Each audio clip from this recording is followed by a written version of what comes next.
Welcome to the intersection of technology, cybersecurity, and society. Welcome to ITSP Magazine. Knowledge is power, now more than ever.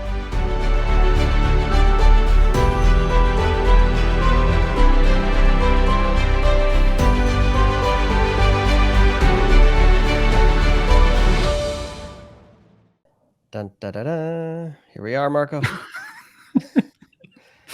that the lion coming in? All right, right. cool. Are we going with a new tradition that you start singing with every single podcast we do? That's not going to happen. You know, there is a song in my head when I see the title of this show.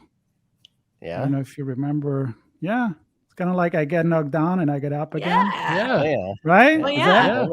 I'm not going to sing it, but you know, it's great. Great song. Oh, then we should have a lager drink, a whiskey drink, a cider drink, and a vodka drink. There's 4 of us and there's 4 drinks, and none of us have one. I know. And it's true. We're not prepared. We're definitely not prepared for this.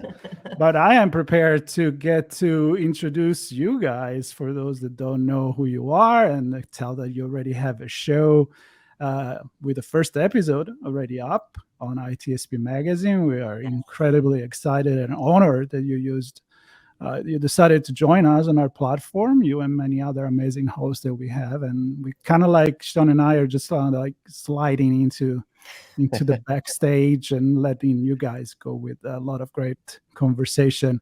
But we do want to take this opportunity to meet you again in front of the mic recording and hear your story of why you decided actually to start a podcast, which seems everybody's doing it, that and writing a book, I guess. But everyone has his own reason, right? So, Sean, are you excited as much as I am? Well, I mean, absolutely. We know Kayla from previous activities, SOC Analyst Day and other podcasts, and thrilled to have her on. And she brought Taylor, who I'm grateful to know now, and a few times we've had a chat. Love you, man. I mean, just the two of you together is incredible, and took a few weeks to get everything pulled together, and I'm excited to say that the show is live and to have you both on with us. I think enough of us talking, Marco. I want to hear from Kayla and Taylor. So obviously we want everybody to listen to the first episode. They're going to get a deep dive into who the two of you are and how you interact with each other. We'll get a sense of that here today, I'm sure, as well. But I think it's also important maybe to share a little bit about your backgrounds. And Kayla, you're a CISO now. Yes. You weren't always a CISO. So the journey to that perhaps and in your path to the podcast, and then we'll have Taylor do the same, his journey and why do the podcast as well. Yeah, thank you. I think Taylor and I are just ridiculous. I think that's why it works really well. You'll catch that in the first episode. But for me, I've been in like that second line of defense function for about 15 years, doing kind of straddling the line between like internal audit in the third line, external audit in the fourth, but then moving into the assurance roles in risk management, whether it's information security risk or enterprise risk, financial risk, regulatory, et cetera.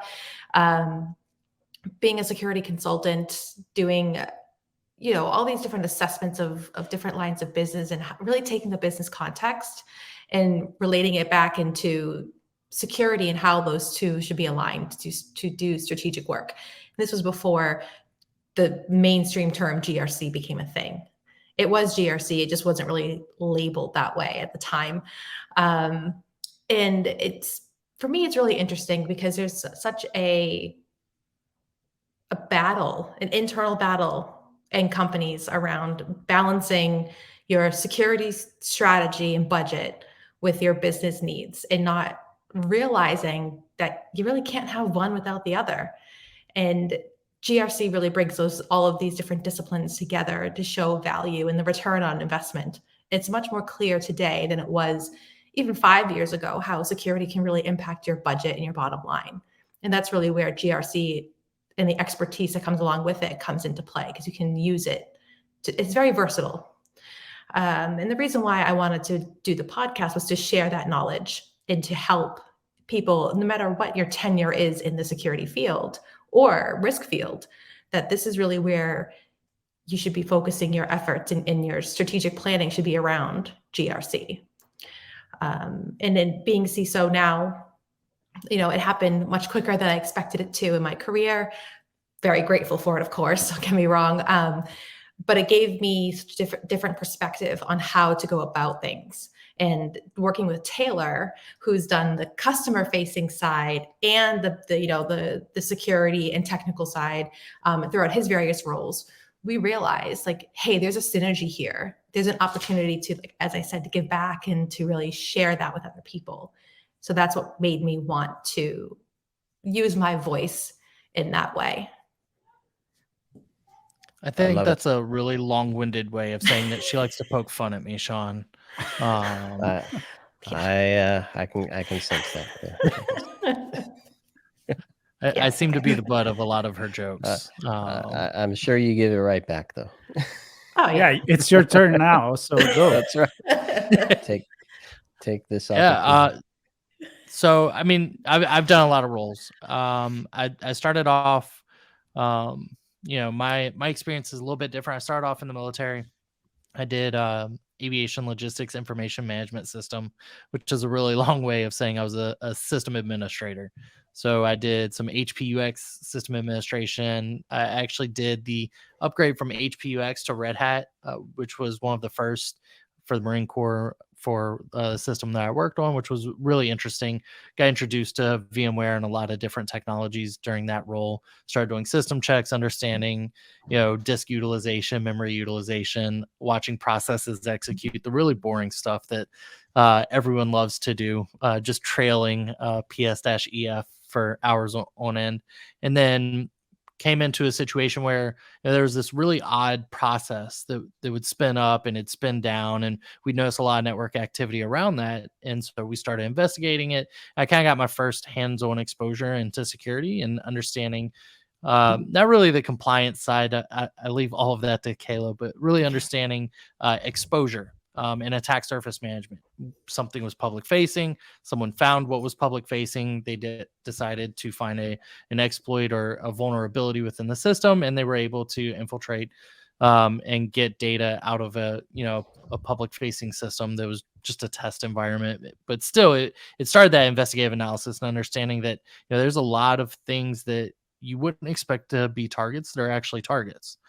So from there, I finished out my tenure in the Marine Corps, started working some odds and ends consulting job with a couple different companies, and then landed in the EDR space with Carbon Black. I was on the support side. I did the support thing for a little while. I was able to start a technical account manager program. Then went to a different EDR company, started doing some professional services implementation, really started enjoying that. But then I was asked to build a TAM program over there as well. So built a second TAM program with a company called CyberSecurity, which I'm sure no one's ever heard of. From there, I was really tired of the endpoint space. I really wanted to do more. I really liked the investigative portion of it, understanding threats, understanding risk. So I moved to digital risk protection with a company called Digital Shadows, where I really, dove in on the deep dark web, understanding port exposure, credential leakage, those types of things. And I was able to culminate, the EDR experience, the digital risk protection experience, to go lead a professional services organization for a SIM company, which is where Kayla and I met. And I really took on not just managing the professional services team, but supplementing our internal security function. It was Kayla, myself, and a couple others that really made like this hodgepodge team of, quickly identifiable experts to understand both corporate risk, customer risk, and internal security function. And then from there, I hooked back up with some old Carbon Black people, and I'm over at Sevco now, doing the technical account manager program building again.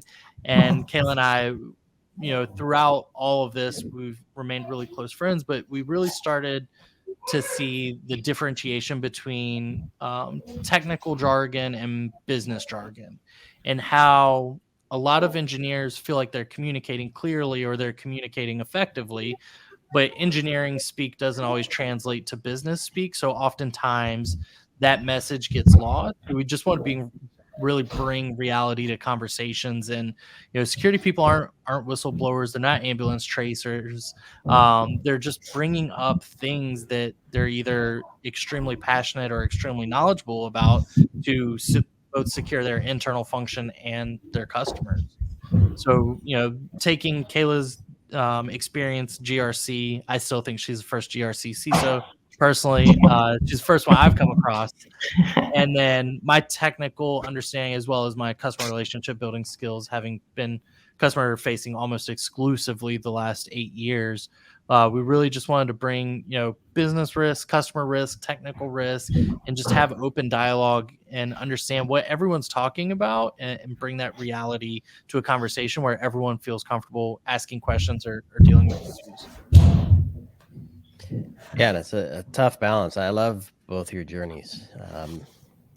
I think the backgrounds bring a lot of different experiences. You're talking about your early days in the military and your work there, and I built some programs or products and delivered them to the defense space. And talk about governance, right?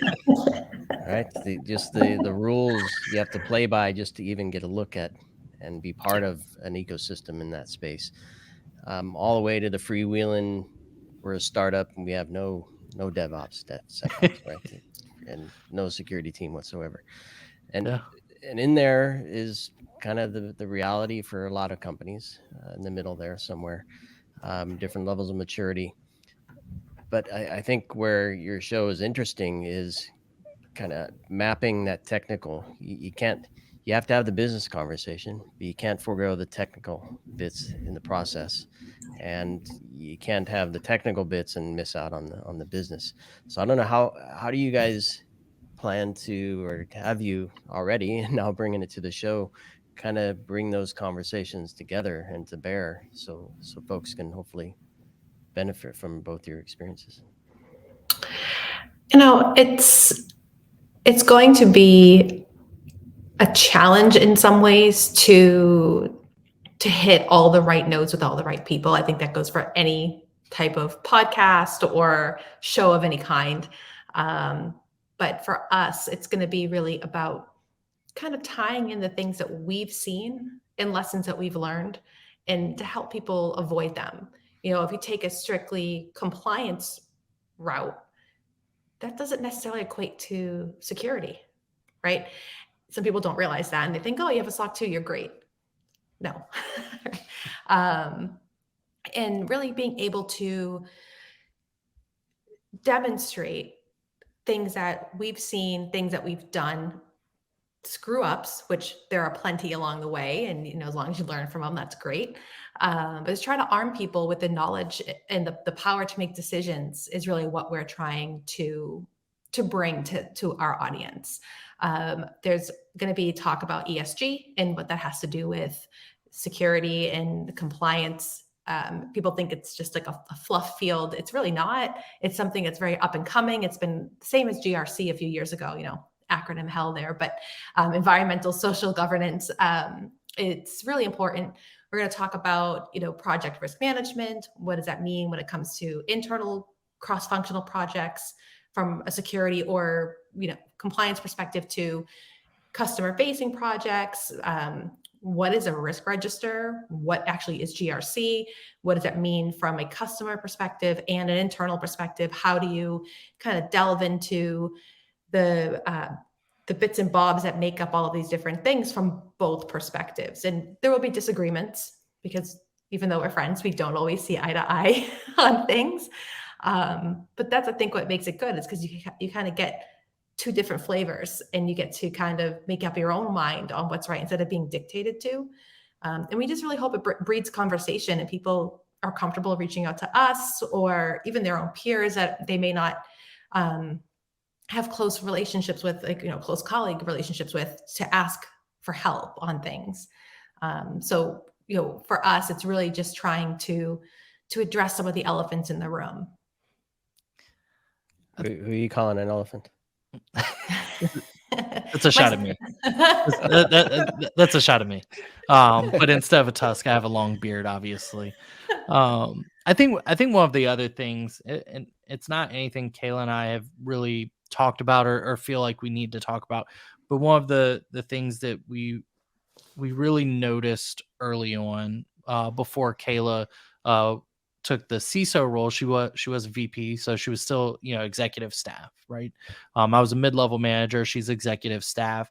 I think one of the other things that I hope that this brings is the ability to have open conversations between different ranks and structures within organizations, breaking down some of those barriers and those walls of what is expected whenever you communicate with an executive, what's expected when you communicate down.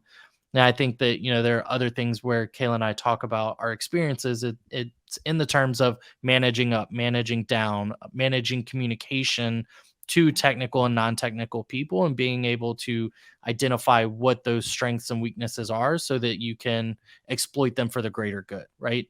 If you know someone's weaker in this area, you can put them in position to really learn and grow their career. So for me, it's always been, I'm very passionate about the customer needs or the internal needs. So I express that very plainly, whereas someone like Kayla can take what I'm saying and she can translate it to the business jargon to present customer complaints or issues, or however you want to classify it, as business risk, right? So being able to have that conversation of, hey, I'm struggling here, I really want to convey this message, but I know that, the CEO or the CTO or the CISO or the CFO, it doesn't understand, why this operating system upgrade is crucial, or why we need to patch at this time, or why we can't patch during this time because it interrupts XYZ operations. So I think that's one of the things that we really haven't highlighted, but her and I do a very good job of is breaking down that barrier between, junior people, mid-level people, seniors, and executives, and have those open conversations that aren't necessarily, typical hierarchical conversations where, it used to be like being called to the principal's office if the CISO wanted to talk to you or the CTO wanted to talk to you. It's like, oh, what did I do wrong? Whereas here, it's very open conversation. She can tell me her observations from an executive level, and I can talk about the feelings from the operational or the field level. That's really cool. So let's talk about communication. I was actually on, and I do that often with science communicator. I mean, even people that talk about quantum physics, which I know very little, but they know that they're talking to someone that doesn't know much about it. So one of their skill, being a communicator, is to change the way they deliver, the metaphors that they use, the story that they tell, right? And so I decided to do a podcast because, the why. So I'm guessing you were looking around, you listened to a lot of podcasts and like, nobody is doing it this way. Or, I kind of want to know what is the origin story that said, if nobody's doing it, we're going to do it. And how you break the conversation to different audience. That's another thing I'm very interested in. Yeah. My husband is brilliant, but he's a plumber. He doesn't know what I do. He said, like, when people say to him, oh, what does your wife do? He's like, she sits in front of a computer and she has this look on her, and she has this pained look on her face all day. And we laugh because I have like really strong like muscles right here. Like when I have this look on my face, like, what are you talking about? Like, constantly. We call them my WTF lines. I'll, leave it that way. Because it's just a constant look on my face, whether it's work related or someone asking me for IT help. That's just my face now. And I realized in conversations with him that it was too technical. It was too, the lingo, the nomenclature that we use is very limiting. It's like I said, acronym hell, right? And I realized, like, if I wanted to have a conversation with him, I had to change the way I was speaking. So that kind of started me thinking about the way I was talking to other people. And when I say, oh, there's a critical risk, or there's a critical inherent risk, and we have no controls, the residual risk is critical as well. It puts us at risk for customer, financial, regulatory, and information security risk. People look at me and go, what? That makes no sense. Like, what do you mean? What's inherent in that? Like, it just made me realize different people have different levels of understanding, and I have to slow down, recognize who my audience is, and ask, am I making sense? Because sometimes people don't want to say, what are you talking about? But if you ask the question, they're most likely to be like, well, no, could you please explain that differently? So that's kind of why I think communication is important, because half the time the message is lost. Mm-hmm. And so who is your audience in mind? I mean, do you think some topics may be for a certain kind of audience, maybe more business, some other going to be more technical? How do you decide that? And how, Taylor, how do you switch language? You're not using ChatGPT, right? You're just doing it yourself. Yeah, GPT-4, love it. I stopped using 3.5. No, I agree. There are going to be conversations that are going to be geared more towards business acumen or oriented listeners. When we talk about ESG, I think ESG is very much a business oriented. I think that we have a great conversation a little bit on the micro level about certain things that individual contributors do, or how individual contributors, augment or contribute to ESG profile. And that I think will pick up on certain technical people. Hey, what's your actual carbon footprint as an engineer, is like a thought-provoking question, because I bet if you go ask a random AWS engineer, GSP engineer, hey, what's your carbon footprint? They're probably not going to know. But if we start talking about the things that contribute to the carbon footprint, they start to open their eyes and they're like, wow, like I do actually have a pretty significant carbon footprint. I do contribute to this. So overall, what our ESG profile looks like, we would fall within this category. So there's, it's almost like code switching, I think, where you're breaking the lines between business and technical. But I think that one of the key things is using, and it sounds really bad, but using plain English, right? Breaking up the acronyms where you don't have to, avoiding, certain situations where you have expected knowledge. If you start talking about IP ranges and CIDR and things like that, you expect a certain level of network knowledge. Not everyone has network knowledge. A lot of program engineers don't actually go down the networking path at all. If they can, they might take that one random class at freshman year about networking and learn about subnets in the very beginning, and they forget it all. And it's actually super interesting because we have a new hire at my company, and she's a programmer, and she's like, hey, I want to learn all about cybersecurity. I was like, okay, what do you want to learn? She was like, I know nothing, so I want to learn everything. And again, you have to take that step back and understand, as a programmer and security, what is she going to be looking for? What is she going to be looking to contribute to the security profile?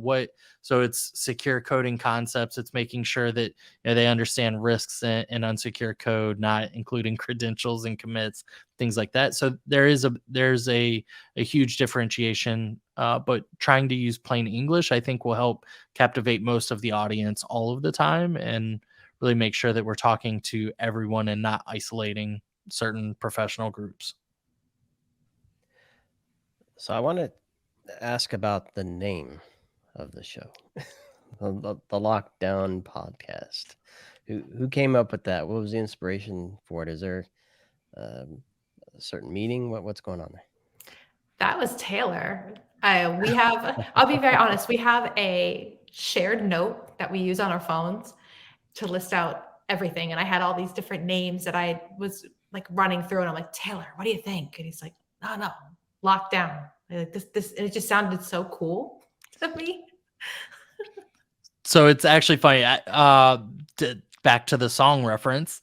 I don't know what I was watching, but the song came on.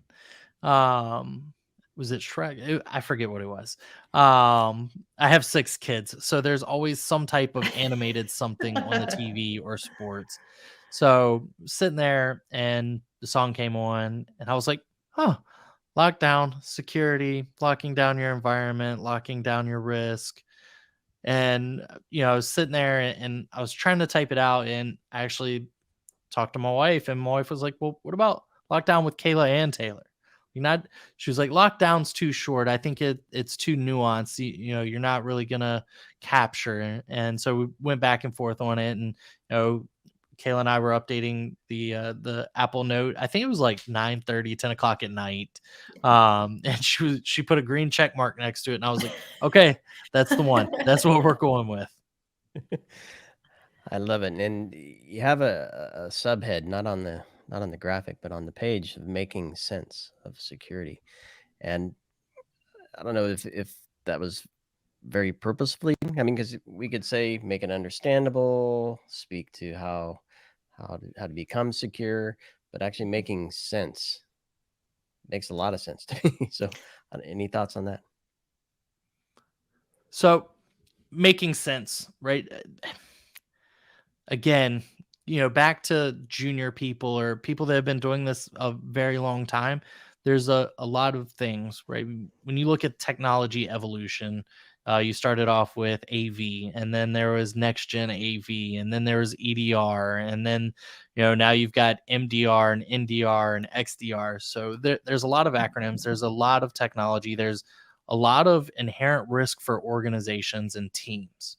So the making sense part, I think, was making sense of what are your business objectives, what tools do you have, and what's your goal, right? So I can give you every tool in the world, but if you don't know how to use it, or your team doesn't know how to use it, it's never going to make sense to implement in your environment. And then I know that Kayla has a way of making sense of internal projects, internal risk, internal audits, and making sure that she's leveraging her teams and her tools the right way so that she can display that proper business etiquette or business image that she's trying to convey on the maturity of her security program or the maturity of the company as a whole, the security posture as a whole for the company.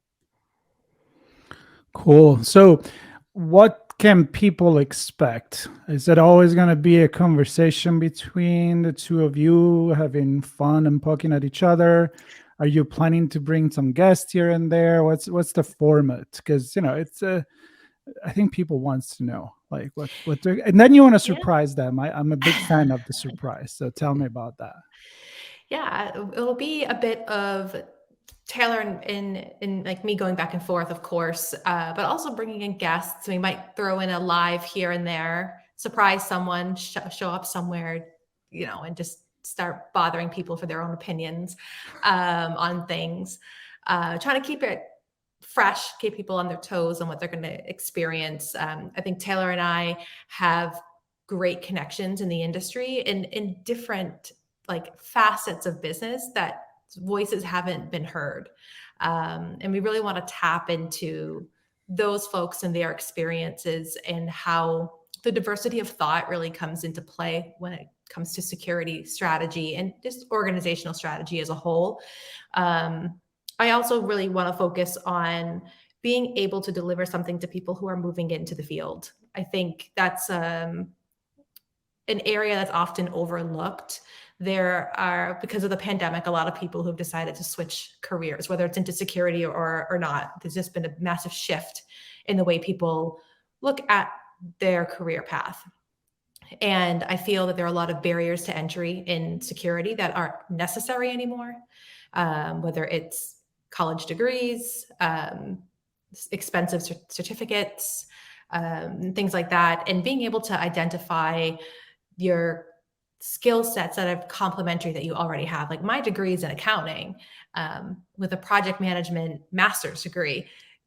That's fantastic for security because I can view things a certain way. I had to go through auditing. My mind is very logical that way. And then being organized is great in being able to do projects a certain way.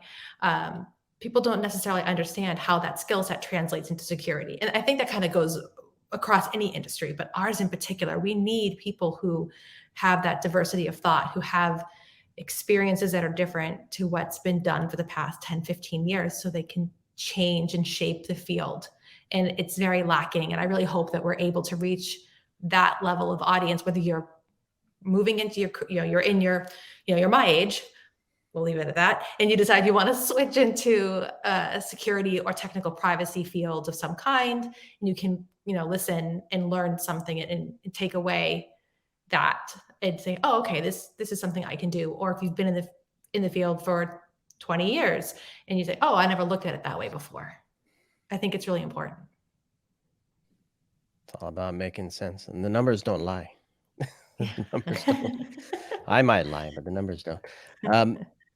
Also, as we begin to wrap here, I mean, I'm excited to hear all the good stuff that comes from the two of you and your surprise guests and your surprise lives. I know of one thing that you're doing for certain, and that's coming up at RSA conference. I'm thrilled to say that you're going to be in the broadcast alley representing ITSP Magazine, and you're going to have a conversation with our good friend Bryson Bort and Sanal Agrawal. I've not met Sanal yet, but I will that day when you guys are doing your show there in Moscone West.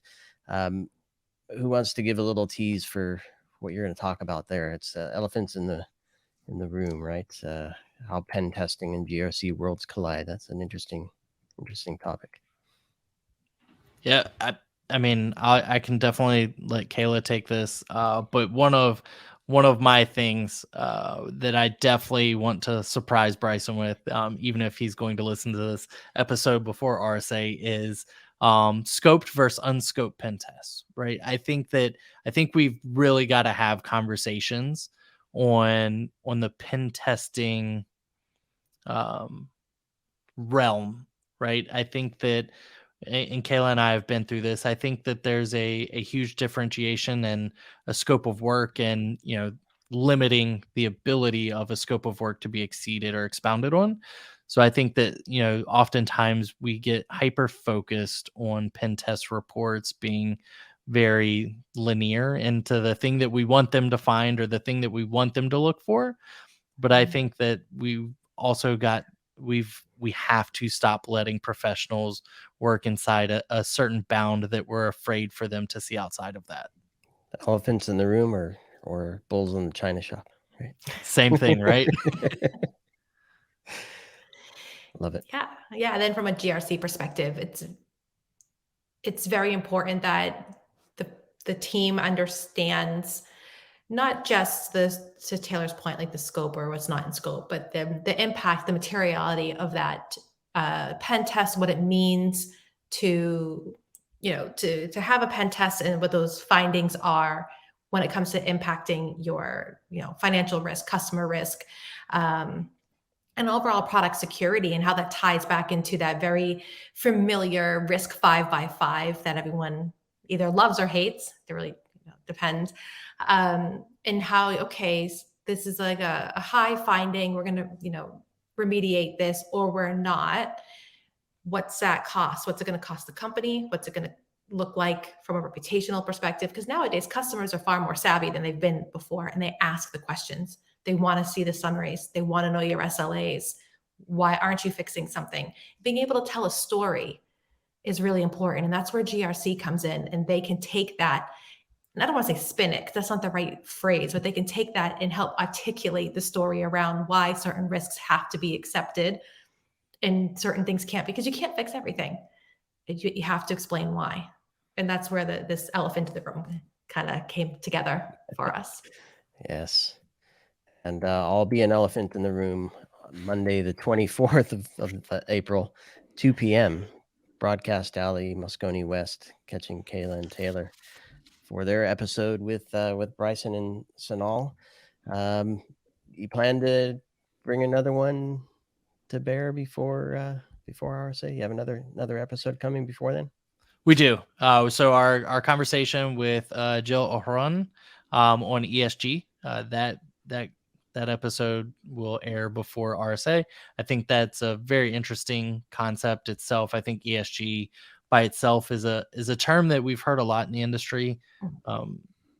We've heard a lot about, net neutrality, carbon footprint, those types of things. But I think really letting Jill expound on her experience with ESG, what it bears in mind, and how we can be more conscious in cybersecurity and as organizations as a whole will really, set the tone for some of the elephants in the room that we talked to Bryce Ensign all about. All right, can't wait to meet the elephant. I say, in Moscone West, you can actually fit an elephant in there. A big place, yeah. I'm looking forward to be back again up there. So in the meantime, and in person, actually. As well. Yeah, absolutely. Yeah. That's going to be a big event. You and the many other hosts that are going to use Broadcast Alley and have great conversation. So I want to thank you again for literally choosing to bring the show on ITSP Magazine. We're very excited. We know that you're funny, entertaining, but also so knowledgeable that for me, it's the right mix, right? I mean, you can talk about very serious things, but entertain in a way so that people don't get bored with acronyms. And I know I do get bored with acronyms quite a bit. So I want to thank you again, and I want to invite everybody to check out I Get Logged Down, but I Get Up again. And I'm not going to sing it because I'm a better musician than the singer. But get on ITSP Magazine, subscribe. There is the videos as well on YouTube, so you can find everything there. And there will be notes on this show. So if you just want to click on it, we'll bring you right onto the page and on the podcast itself. So again, thank you so much. Thank you, everybody, for listening. And we'll catch you later on ITSP Magazine. See ya. Bye. Bye.